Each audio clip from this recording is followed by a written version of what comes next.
Hello, and welcome to Why Do We Do That? A psychology podcast that deconstructs human behavior from the perspectives of social scientists, psychologists, and others that use applied psychology in their work. I'm your host, Dr. Ryan Moyer.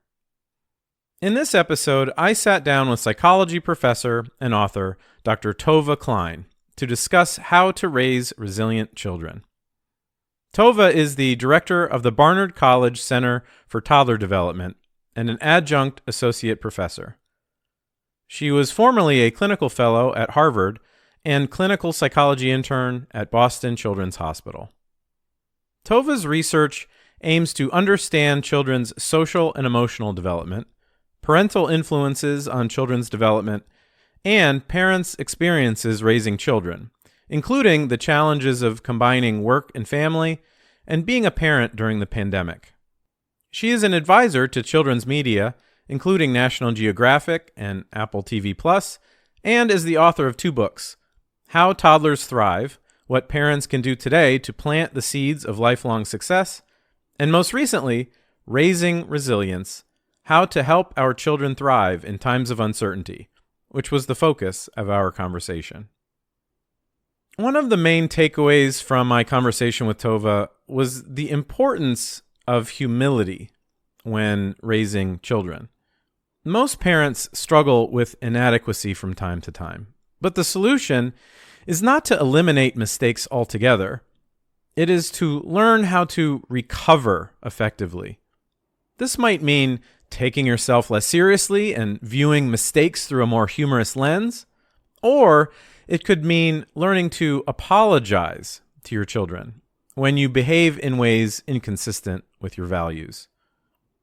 My second takeaway was the importance of prioritization when working towards goals or enforcing rules around your home. Parents must ask themselves key questions before engaging with their children to change their behavior. The first is this change essential? Or is it just something that is desirable? Moreover, why is this change so desirable to me? Another helpful question is whether or not now is the right time to pursue a specific goal. As we discuss, addressing your children's immediate needs prior to feedback or criticism will ensure your child is in the right headspace to listen and take in new information. If you are a parent who is unsure about what your child needs in order to build resilience, manage their emotions, and conquer difficult challenges, this episode will give you a strong idea of what goals you need to target. Enjoy. Okay, today I am joined by Tovah Klein. Thank you so much for joining me today. I'm happy to be here. The name of your book is Raising Resilience, How to Help Our Children Thrive in Times of Uncertainty. It is essentially a book for parents. I thought it was very accessible. I really enjoyed it. I thought it was accessible, but also had the depth to help you really understand how children think and what they need. Why is it that you chose resilience as the target of your book? There's lots of skills you could argue are important for kids, being kind, having strong social skills. Why is it that you chose to package all of these skills under the umbrella of resilience? Yeah, it's a good question. I have kind of 2 ways of responding to that. One is that, just like you said, resilience encompasses the me, the self, the confidence, competence, ability to handle life, and the turning towards others, the other people. So kindness and compassion and connection. And that's humanity, right? So we're talking about raising decent human beings. Right. So it can come under that rubric. But the equally important answer is I didn't really choose resilience. What I was aiming to do was write a book about uncertainty. And the reason for that is that I've worked with parents now for over 3 decades. I work in the realm of what I call everyday challenges, from getting your young child out the door to school and getting their clothes on in the morning to your eighth grader, the test wasn't what they expected and they're falling apart, um, into trauma and crises. So the aftermath of disasters or individual traumatic abuse, things like that. That's the range of the work I do. And I started to think about what's the commonality across all that work with parents and children. And the commonality is uncertainty, that life is always uncertain. But when Right. I wrote the first draft of the book for my editor, she looked at it and said, "You're writing about resilience. This is a book about resilience." And I said, "Oh, that's a buzzword. I don't want to, do a buzz." And she said, "No, everything you write about is about helping children face life, no matter what it gives you." And I said, "Yes." So she said, "Own resilience." And if you think it's a buzzword, help parents and educators and anyone else picking up this book understand what it really is, not what this, sort of term that's just thrown around is. So that's how I got to resilience, because I really wanted to talk about what children need to be grounded and how parents can do that without putting a burden on parents. That's not my goal. My goal is to help parents exhale, feel calmer, and understand, oh, I'm creating this every single day, even when I make mistakes. Yeah, I was surprised at how broad the content was of the book. When I first picked it up, thinking resilience, I thought much more narrow in terms of resilience being sort of a synonym for grit, which is, Yeah. this sort of stick-to-itiveness. Do you encounter difficulties and move forward? But it really does span a variety of abilities that kids need to develop. Yes, for sure. Because here's the misnomer about resilience. We tend to think of it as like a trait or as if there's some Right. gene, like you have it or you don't. And the good news is that's not true, right? Everybody has the potential to have resilience, which I define as the ability to adapt, to adjust, to be flexible, and to face the adversities and the hurdles and the obstacles that the child's going to encounter.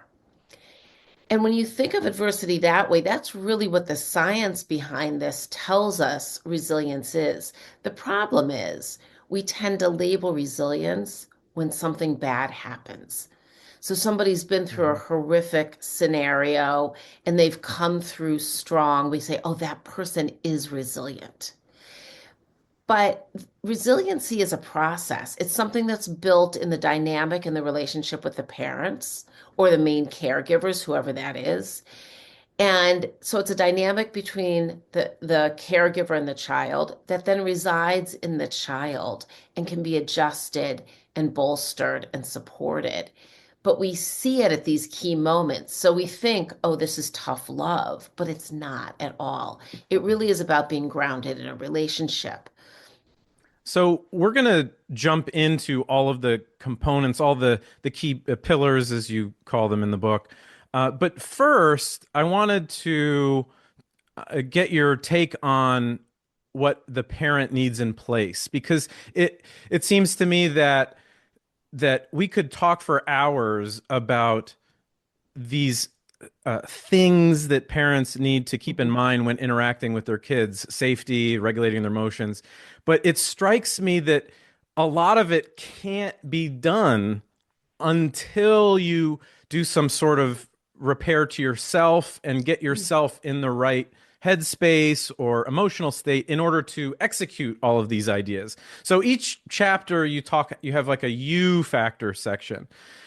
And we don't have time to go over all of the skills that parents need to have in place in order to help their kids become resilient. But if you really had to summarize or condense this or pick one skill that a parent needs to have, an overarching skill, in order to build resilience in their kids, what skill or how would you describe that ability? Yeah. So when I think of what I call the you factor, it's really this recognition that we're all human And we bring our full selves to being a parent. It's a great experience, it's a hard experience. It's both. And so the skill or the piece that parents need is one, I would say to exhale, be kind to yourself, and it's the ability to open up and raise awareness of who I am. So it's what I call reflective. You know, you're referring to in the book, I call it these are reflective questions. You can do them for yourself. You don't have to share them with anybody if you don't want to. But who am I and what do I bring to this? And what it takes is a bit of shedding our own shame. You don't need to be ashamed of who you are, allowing yourself to be a little bit vulnerable and saying, what do I want? What did I have in childhood? Hopefully there's pieces that you want to replicate or keep or do similarly. You know, maybe you had a parent who really understood you or you remember loving family time. But equally, you have to say, what do I want to do differently? Either what didn't I have or what do I absolutely want to have to avoid? People come from very complex backgrounds, and some of it is painful and some of it is good. Hopefully, there's good with whatever bad there is. And so it's that ability to just say, who am I? And also at the really challenging moments with our children, because there are many, depending on the age of your child, step back and say, wait a minute, what is it about me that's challenging me so much with this child right now? So it's an openness that Yeah. we often have to push ourselves to, an openness to get to awareness. Yeah, I find that uh, through reading your book and through consuming other information on parenting, that we get into trouble when we set standard as parents. So I'm not a parent myself. I have two stepchildren with my fiance, um, and it seems as though a lot of parents set this unrealistic bar, my fiance included sometimes. Like it's just it's the bar is so Oh, high that it doesn't actually leave a lot of room for forgiveness and compassion. Do you have any thoughts on just moving past that super high standard of yeah. perfection? Yeah, it's such an important question because we live in an era that the standards we set for ourselves. So we could argue, oh, society puts them on us, social media, whatever. But we have to own that we put very high standards on ourselves, and it doesn't help because interacting with another human, particularly a child and one that you love and care about and want to protect, is an all the time process, right? So, not that you're with them all the time, but if you're a mother, if you're a father, that's part of your identity. Right. And the kinder and gentler we can be with ourselves, the better we are as parents, because then it gives us humor. Boy, that didn't go well, did it? You can laugh at yourself. But I also think, and I talk about this in the book, this idea of perfection, which is not new, right? So people say, oh, perfection, that's the thing of the moment. Yes, it is the thing of the moment, but it's not new because the person who really put that kind of on the map for parents was this wonderful pediatrician and psychoanalyst in the 1950s, D.W. Winnicott. And he said, not only is perfection not a good goal, but it's an impossible goal. It could never happen. But he says, let's just say it could happen. You could be perfect somehow, always reading your child correctly and doing what was right. What he talks about is that we would be setting up that child for failure because the child learns through the back and forth with the parent. I'm loved, and sometimes my parent is doing things right, and sometimes my parent's not. Sometimes my parent maybe yells at me and then comes back to me and apologizes. So, what the baby and then child learns is how to deal with disconnecting and reconnecting, or when things go right, and importantly, when things go wrong. And that's the world. The world Yeah. is that things don't always go right. Yeah, and also, I mean, just having Like I can't even imagine having parents that did everything right. You imagine having your parent being like this sort of Iron Man CEO type individual, male or female, and you look to them all the time and you see all of this achievement and success. Like that would be pretty difficult as a child when you start doing social comparisons. It probably is essential to see your parent making mistakes and as you talk about repairing. Yeah. It's also, I sometimes say to parents, it can be really simple. You knock over a glass of milk or water, and rather than beating yourself up for it, you say, I gotta go get some sponges and clean this up. What a mess. So that children see that this person who I admire so much, I mean, our children admire us, even our teens who tell us how dumb and, get away and say nasty things at times. They admire us. We're their role models. And the younger the child is, the more perfect they think we are. So as they see us stumble or forget our keys or forget to, buy that thing at the grocery store, we keep modeling for them in very genuine ways. You don't have to make it up. There's times that things go well and there's times that things don't. And yet, I'm still your parent and I still come back to you and we're still together. Mhm. And the more we do that genuinely, the more the child builds this ability to say things aren't going to always go right and I'm going to still be okay because I won't be alone. I think that a lot of your book seems to be about arousal management in children. What I mean by that is, children are going to experience the world differently from adults. A lot of it's going to feel new, and it's going to hit them harder than an adult who has lots of life experiences. For many cases, everything they experience is new. They have all the emotions, and they don't have any of the skills to process those emotions. And early in the book, you talk about safety and you talk about attachment. And I recorded an earlier episode a couple of years ago on the topic of attachment. I encourage my listeners to go check that out. But you also talk about attachment, which is this idea that early on and into adolescence, parents need to straddle this idea of allowing their children to explore while also maintaining a base of safety to make them feel safe. Uh, what are some ways that parents can make their children feel safe throughout development? Mhm. Yeah, it's a big question. This comes out of decades of attachment research in developmental psychology. And now in neuroscience, the developmental neuroscience of it, that we can actually see in the brain what it means when a child or a teen feels safe and brings down their emotional arousal to like a steady state. I mean, you want to have emotions, they're good. But can you get back to a steady state?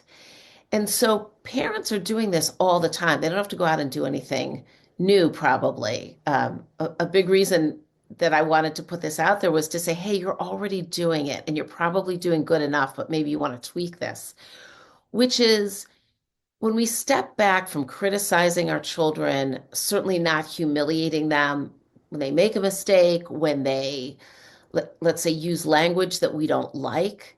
If we step back and say to them something like, you're mad, and I know you don't like this, I'm going to have you take a break, or I'm going to take a break. It says to them, you're allowed to have those emotions, and I'm going to still be here for you. And this idea that we're going to still be there for them, even when they're upset, even when they're not being what we consider their good selves, that message of, I love you, even when you're not listening, even when you've just thrown your food across the table, even when you've mouthed off to me, I may put a limit up. I may say, you better, why don't you try that again? That's not the way that I talk to you, and I don't want to be talked to like that, but why don't you try it again? Says to a child, I'm not going to ridicule you for what you're doing, but I am going to put a limit on it. And that's a sense of safety because the child learns my parent's going to still love me, even in my ups and downs. And what does a human want to know more than anything? That we're not going to be alone when things get rough. Yeah, I And always that, think of the word I always think of that word consistency. And built into consistency is ups and downs, but Mhm. coming back to that baseline Yeah.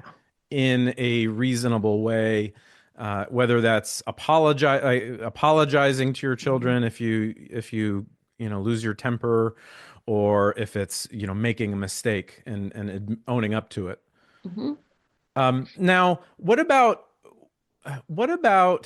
children who are dispositionally more inclined to feel unsafe? So I'm sure there are parents out there that have kids and they look at their behavior and it seems as though they're perpetually in a state of arousal for one reason or another. Their personality gives off vibes of even small uncertain situations making them feel unsafe. Do you think there's that in those cases parents should do something different, or would you say that it's still all the same base skill sets? It's a good question because I mean, it goes without saying almost that every child is different. And for parents who have more than one child, we know this because just when you think you've got it, your next child reacts differently to your same behaviors. And I have three children now, pretty much grown. I'm still, their parent. I'm still providing care, but in a much more distal way because they're in their 20s. But every child needs something different from a parent at different times. And so, what it may mean is not that the basics and the need to feel someone's there for me in my worst moments or when things are rough is true for every child, but how you show that's going to vary. So, that child who's a bit more anxious in the world or spends a lot of time looking and observing first and standing back. I know parents get very worried about these children. I hear it a lot in my daily Yeah, work, but also in my private practice with parents, is like she won't join, or I take her to something new and she just stands back and she has to stay close to me. yeah, So that child needs a parent to stay close a little bit longer or to say to them, I'm going to be right here and I'm going to walk you through what's going to happen when we get there. And so you give them a little bit more as you're also giving them the chance to move forward. And so much of it for the parent is calming themselves to say, this is not abnormal that my child stands back at the birthday party or wants to watch the soccer coach but won't join the play on the first session or maybe even the second session, but maybe they do on the third session. That's who the child is. And so the more we support them by taking them somewhere, they're still going to go to school, but maybe they need you to walk them to the classroom when the other children are running in by themselves.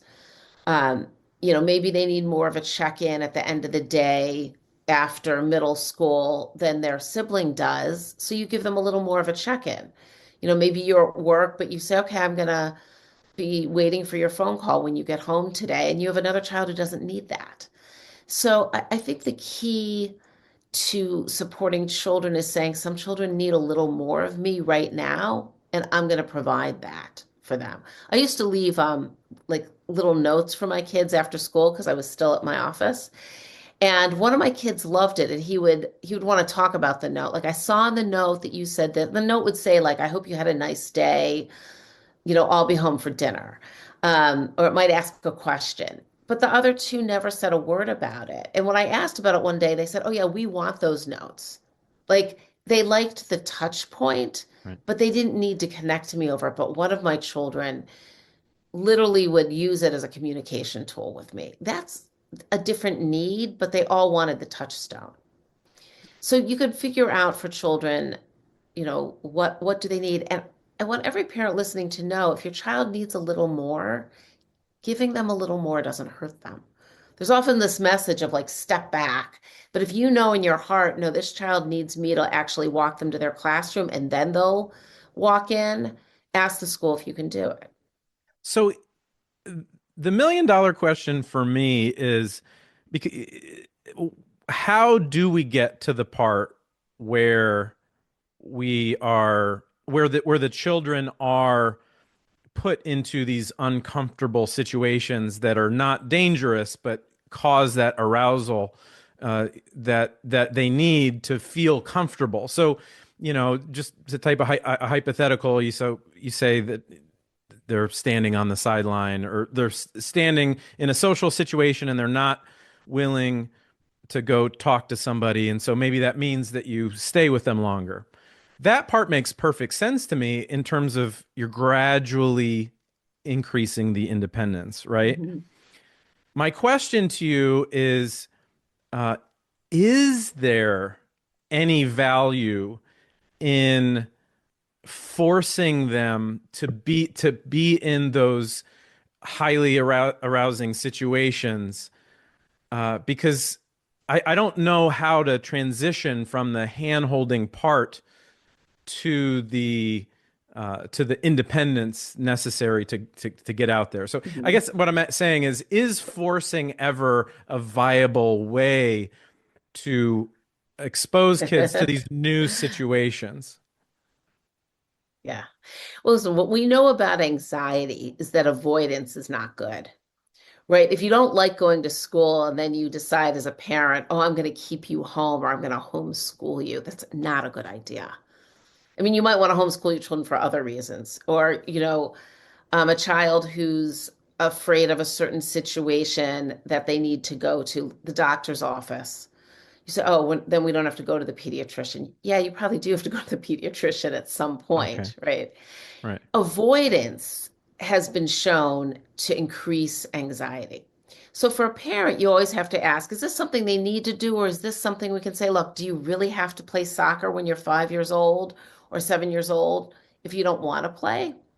But what if you have that child who really does want to play and they're afraid to join the practice, right? It's those situations that you say to a child, I'm going to take you.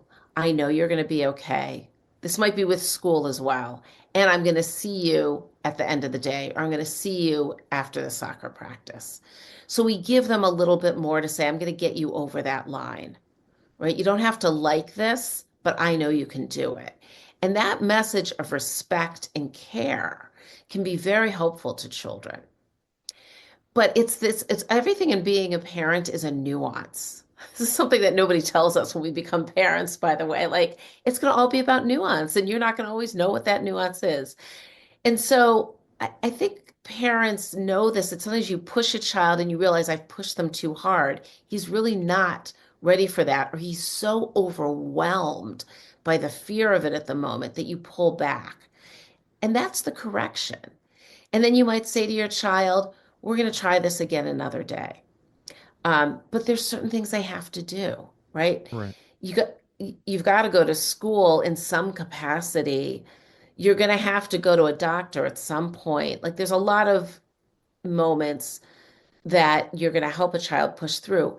But you might say, like I did many, many years ago with one of my children who, at the birthday parties, this is a very common scenario for young children. They go to these big birthday parties, there's a lot of people, they're loud. And mine would basically sit on my lap or my husband's lap, cling to us. The magician would come on, or a clown, he would be petrified. And we finally were like, why are we even taking him? Just to be polite to the parents? Like, so we said, you don't have to go. And then he was like, well, can I go to, just my best friends? And we said, yes. And then within a few years, he was fine with it. But we were like, does he have to go to birthday parties? So Yeah. those are the decisions I think parents need to feel comfortable making for that child. Yeah, My and it next also child, goes it also goes yeah, back to what you were saying earlier about understanding your own hangups, right? If yeah, that's one of the main value of going inward is to understand, why is this important to me? yeah, Because this might be important to me in a way that is healthy because it's a value I want to instill in my child, being social and trying new things. But there also, on the other hand, there also might be some sort of past experience, how I was, brought up, that is artificially making this situation Yeah. very important and something that has to go the Yeah. way I think it will. Yeah. Yeah. If you were supposed to be, a good person by showing up all the time, and this is often true, particularly for women, not only for women, but, oh, I have to be a good girl. And a good girl would mean making sure I go to each birthday party and getting a nice present and having my child there. Then you have to say, wait, this is about me. And this is not joy for my child. Yeah. So it's exactly that. Like, what is it that's making me feel like I have to force this on my child? And then what are the pieces that really are important? So in the book, you talk a lot about emotional regulation, which is I mean, it's a fairly complex topic. You have to understand what emotions are and have labels and definitions for them, a vocabulary, you might say. The term validating emotions is one that I often hear in terms of uh, advice for parents. Validate your child's emotions. What does it mean to validate your child's emotions? Yeah, well, I'm going to start by saying again, this is not supposed to be a burden, and it's not going to be, you're not going to be right all the time. But the way children learn about emotions is that we give them a vocabulary. I mean, if you think of the youngest children, 2-year-olds, they don't even know what anger is. They express a lot of it, but they don't know, oh, this is anger. And when you say to a child, you're mad right now, or you're angry right now, it gives them words. And at some point in their psyche, in their brain, they go, oh, when I feel this way, I have a way to say it, or I know what this is. It's a long process, though, right? Even as adults, think about it, how often we are upset or aroused about something and we're not really sure what we're feeling. Right? So it's a long process. And the very beginning of it is giving a language to it. That makes you happy. You were really sad when daddy had to come home late tonight. Like all of those regular interactions that we have are teaching children about their emotions. And then once they have that, when they're really upset and we actually label it, that's validating an emotion. It's giving it a genuine label, not telling them don't have it or you don't have a right to be upset right now, but just saying you're upset. I get it. We still can't go outside right now. So over time, the child begins to understand, oh, this is what emotion is. They have no idea. And when a child, and this is true for adults as well, but when they're under stress, maybe it's been a long day and they're tired. Maybe they have a big test coming up. School and grades and exams always lead to a certain level of stress and arousal. Then they're not as good at handling those emotions. And they often need us to sort of be their brain almost. When I work with parents, I say, like, you're their brain at their weakest moments. You're the one saying, you're upset. I've got this. I'm here for you. So that they don't have to be in it alone because negative emotions are scary. The hard part for me, in terms of with my stepkids, is to avoid the narrative. So when they come to me and they're complaining about their day or something like that, I always think, okay, I need to make them feel that their emotions are real, because it strikes me that kids, they feel something and they're looking for someone to verify that what they're Yeah. feeling is either normal or, it's just part of the human experience. And if you start getting into, you shouldn't feel that way, or Yeah. why do you feel that way? You shouldn't feel upset. You were the one in the wrong. It Right. completely puts a kibosh on that.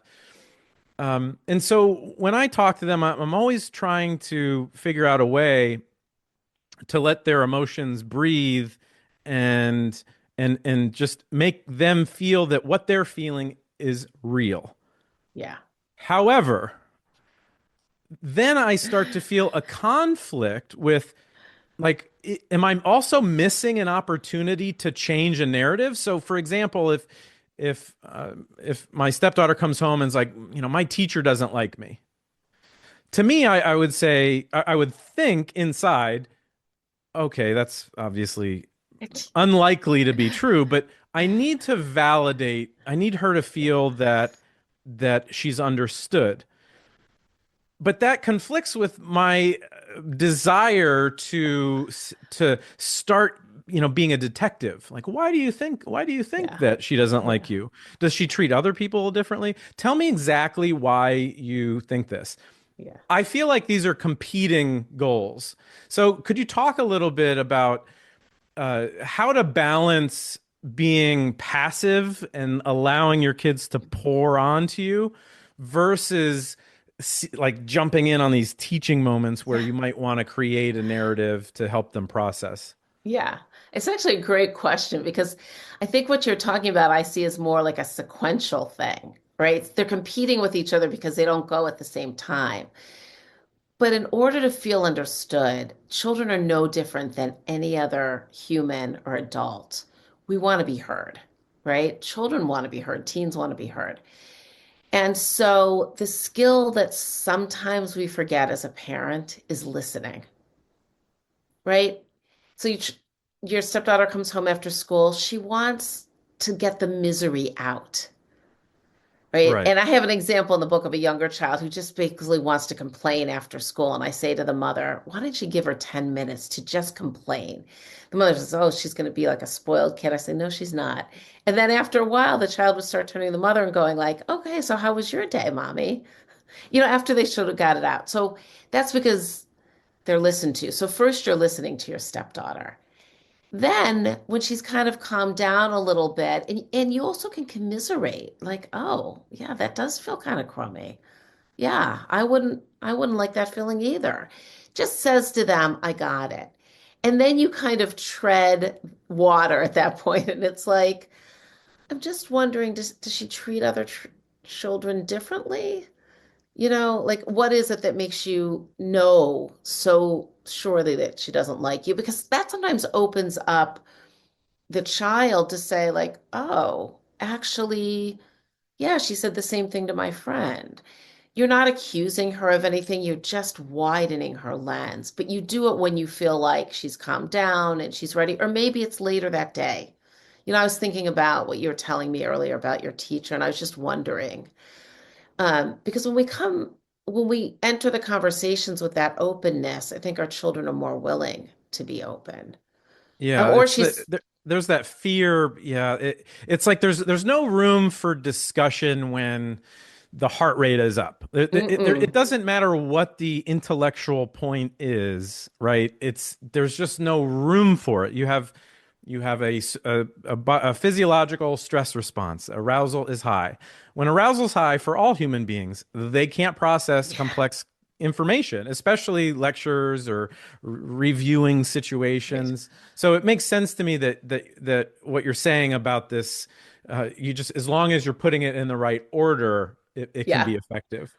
Yeah, we do it with our partners too. Like in the middle of an argument is not the time to say, "Hey, why don't you take a step back so we can look at this objectively?" It doesn't work that way. But later you might be able to say to your partner, your spouse, like, "Hey, could we, revisit this?" And it might be a yes because now we're both calm. So when emotions are high, what we want is to be heard and listened to.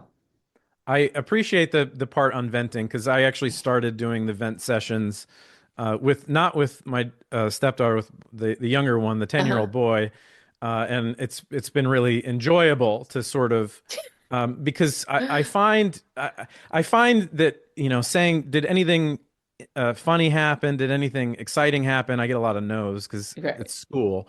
But when you say did anything annoying happen, as Yes. you talk about in the book, it's like, oh wow. Now and it's not annoying in a bad way. It's classic sort of comedic complaining. It's Yeah. it's not deep or anything. It's just Yeah. it feels like connection, which is Yeah. I did not anticipate that that talking about what annoys you would develop that connection, but it does seem to be more effective than some other topics that I've tried to bring up. Yeah. Yeah, the negative. Like I have to tell you how miserable my day was. And then you can move on to laughing and finding it funny. So, um, I want to talk about boundaries for a moment. This is another, yeah, I guess you could say it's a buzzword, but it is a very important psychological idea. Mhm. And you talk about it when you're discussing independence and agency. Um, how do you personally define the idea of a boundary, and how do you balance boundaries or limits while while accommodating for your child's specific needs? So, when I think of limits, my stepdaughter likes to listen to her headphones in the car, and this has been a point of contention because I want to support. I want the car to be a place to chat and not to tune out of of because you're spending time in a small place with other people. We're trying to encourage. I would like to encourage her to use that as an opportunity to chat or sit silently. I don't care. Um, but I also want to be attuned to her needs, and maybe she finds sitting in a car with me driving and her in the back seat, maybe that's too arousing. So could you talk about boundaries and how you think they should be implemented? Yeah, I mean, it's obviously a very big topic and it goes across ages, it goes across, you know, development. I really think about when I think about independence and this idea of, I call it the freedom trail because, for the moment that toddler gets up on their feet all the way through until they're adults, they're taking steps towards independence. And sometimes in this era, parents will think, oh, I just need to let them, any desire they have, they can go forward with. And I say, well, actually, there are some rules and limits and guidelines. So I really think more about the term limits of um, in a very concrete way. So if we say even before your stepdaughter gets to this age of headphones, is mealtime. You sit at a table to eat. That's a limit. We sit at the table to eat. We don't run around the house. There's a bedtime. There's a ritual or routine around bedtime. There's a way that you get out the door. Maybe you have the coats hung up. These very concrete pieces say to the child, I'm going to give you freedom within. Like you might be able to pick which jacket you want to wear, but we're still going to get out the door at a reasonable enough time to get you to school. So as they get older, they want more autonomy. They really do, and they're becoming their own person. And the issue becomes who's in charge, which kind of is the issue when they're younger, and then it sort of settles in a little bit, and then it revs up again as they get into the sort of the tween and then the teen years. I'm in charge. What's the parent role? So I think you think about it with your family, with your partner, around what are the rules that really matter and where do they really matter? And sometimes we interpret like the headphone thing as sort of insulting or wait, hey, we're together. But you might see this together time and she may see it as zoning out time. And zoning out time for a teenager or a tween is often listening to music, right? It's like putting on those headphones, they go to some other world.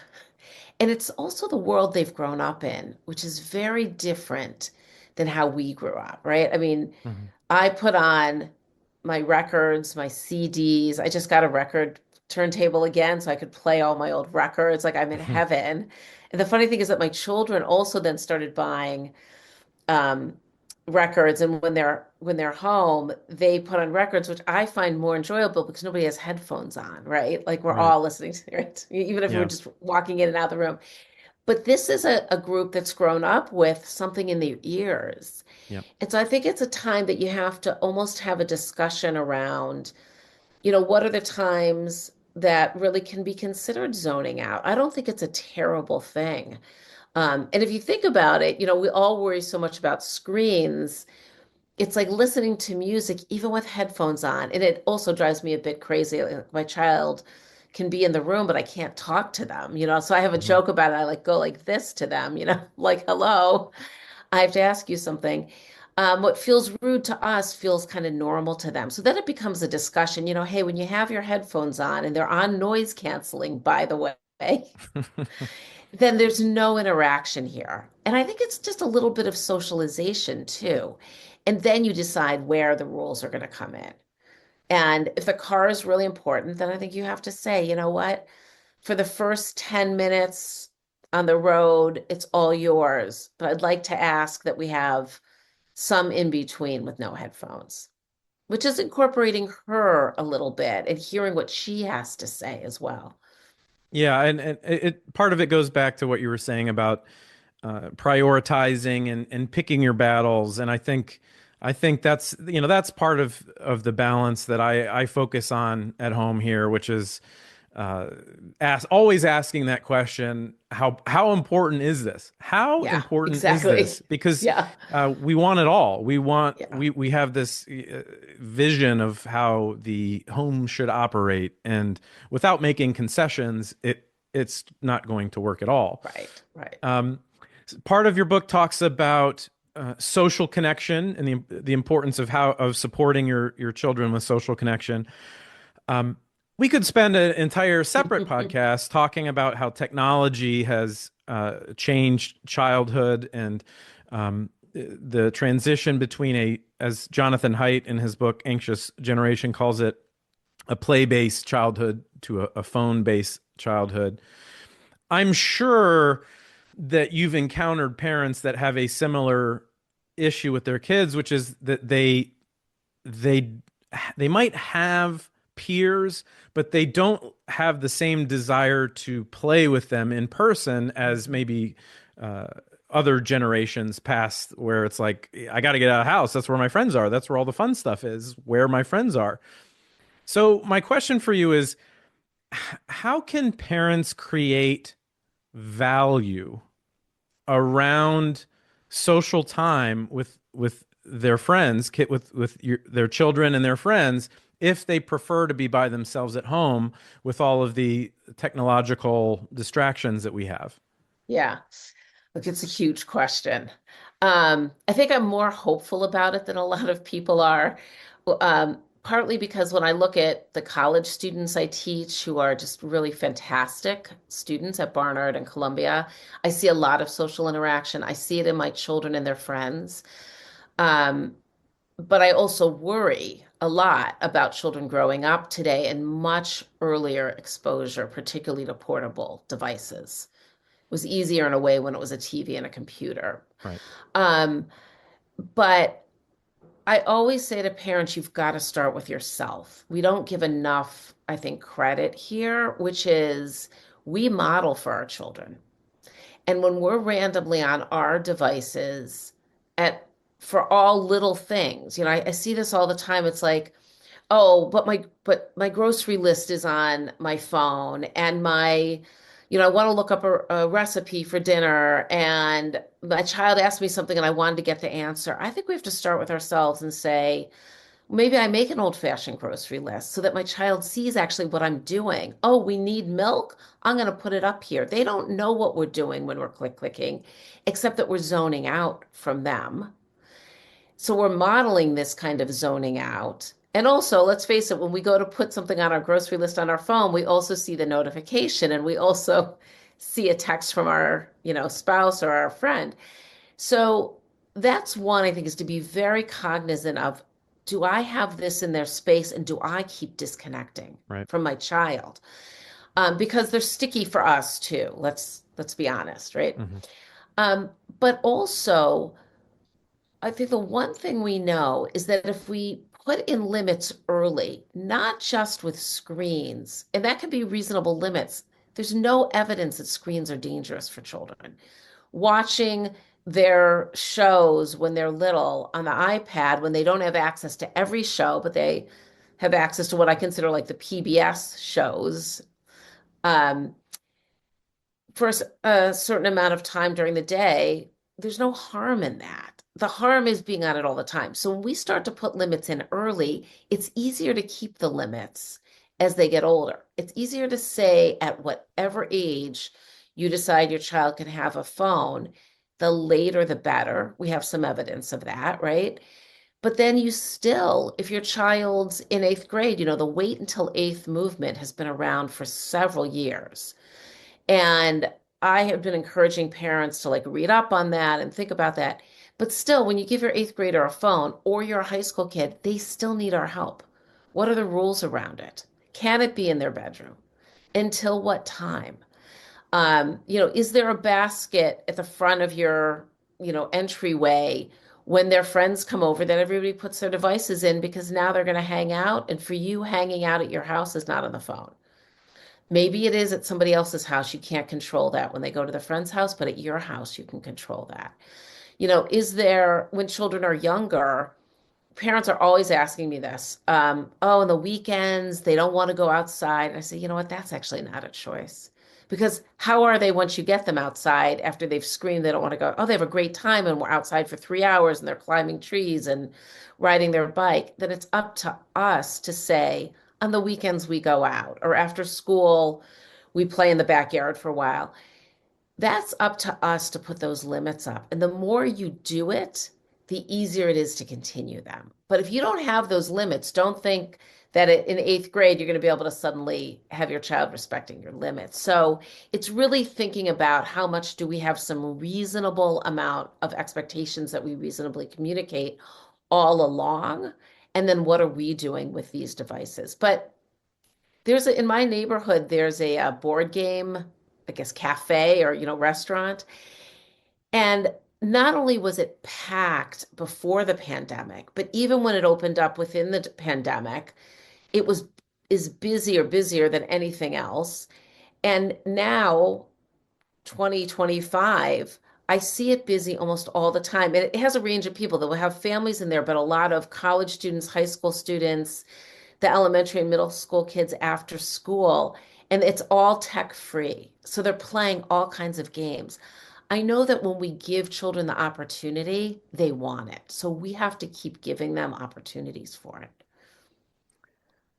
Now, the last pillar that you talk about in the book is acceptance, and uh, this idea that it is very important for children to feel that they're who they are, the version of themselves that they craft in their head, how they create their identity, is accepted by you as the parent. Um, my question to you is, how can parents support their child's self-concept, their identity, their view of themselves, while also helping them understand that however they are, they can change if they want to? Because on the surface, it seems like those goals might conflict. So, for example, uh, let's say your child talks a lot about how they're not athletic, right? They're not, I'm not. I'm very uncoordinated. I can't do sports. I can't do all that. So, on one hand, I want to see them, make them feel seen, make them feel like that their struggles are validated, and maybe even give them a little dose of honesty. Like, yeah, you might not be as athletic as some of the other kids, but you have some other advantages. Support that identity. But on the other hand, I also want to go hard right at it and attack that idea that you can accomplish anything if you put your mind to it. And I often feel like those ideas conflict. So perhaps you can help tease out this idea of balancing support and acceptance for how your child views themselves versus encouraging them to change if that's something that they want to change. Mhm. Yeah, I mean, I would take a step back first and say, what does it really mean to accept our children for who they are? Because truly, every parent listening knows, or anybody listening, even if you don't have children of your own, you care about children, a child, friend's child, niece or nephew, whoever it is, um, knows this, that children turn out to be often different than who we either wish them to be or thought they were. I Right. hear this all the time. I thought she was going to be the most outgoing, trying out for the plays, and in fact, she's like in her books all the time, and all she wants to do is draw. Like, and I have to say to a parent, is that a bad thing? Well, no, but I was very social. It's often like our child's so different than us that we can't understand them. And so when we give messages to children that the way you are is not good or good enough, or there's something wrong with you, it's very damaging. This one I will say can be damaging to children. I don't often use that word. But when we say to them, you love art, I'm going to make sure you have time to do it. And we have to do other things too. But the truth is, not everybody is athletic.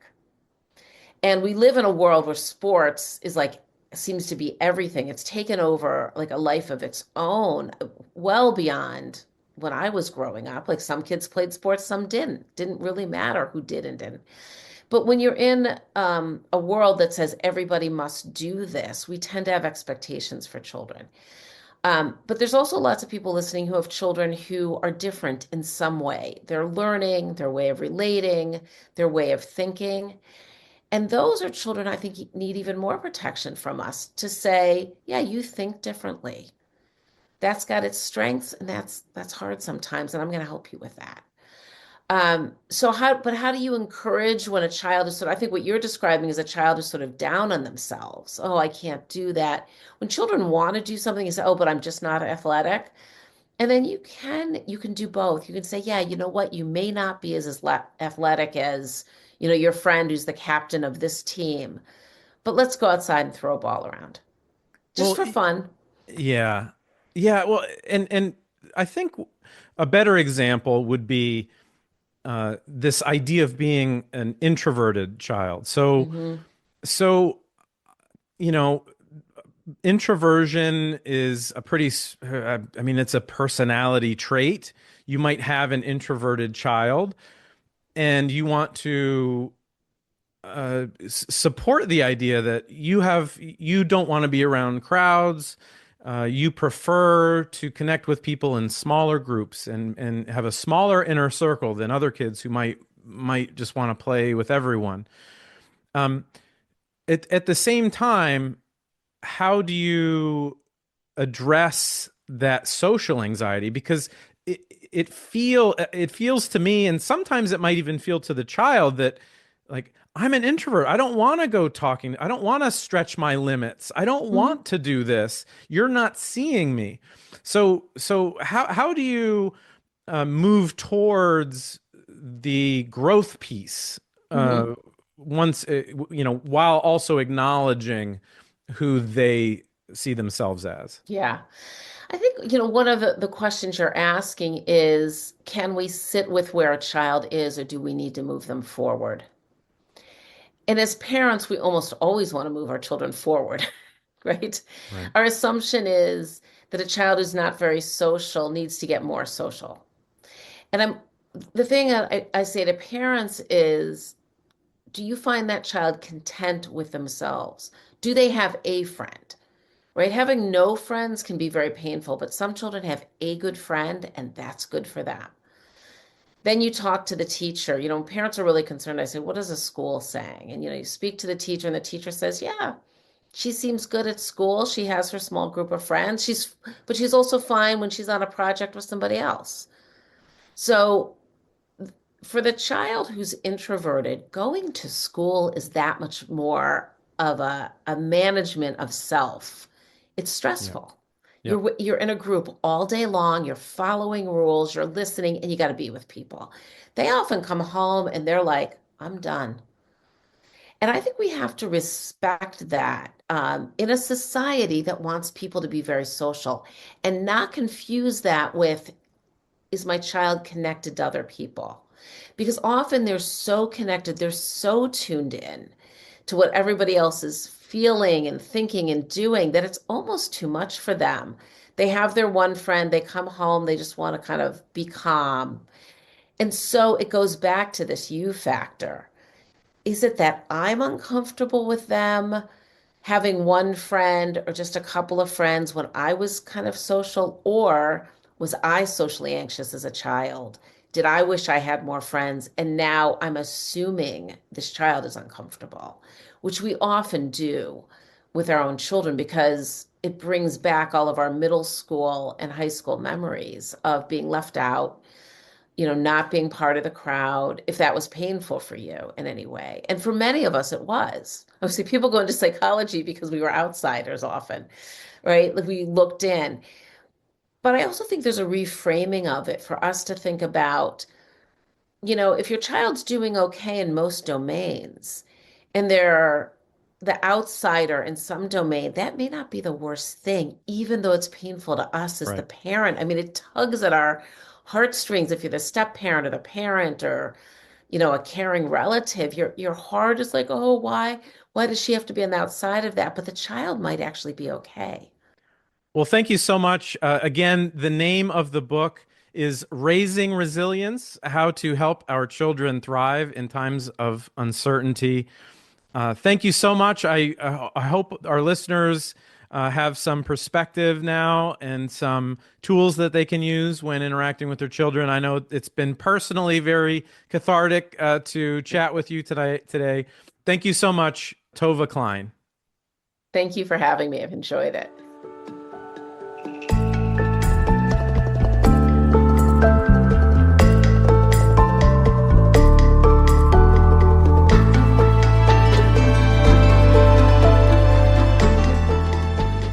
For more on Tovah, visit tovahklein.com. That's TOVAHKLEIN.com.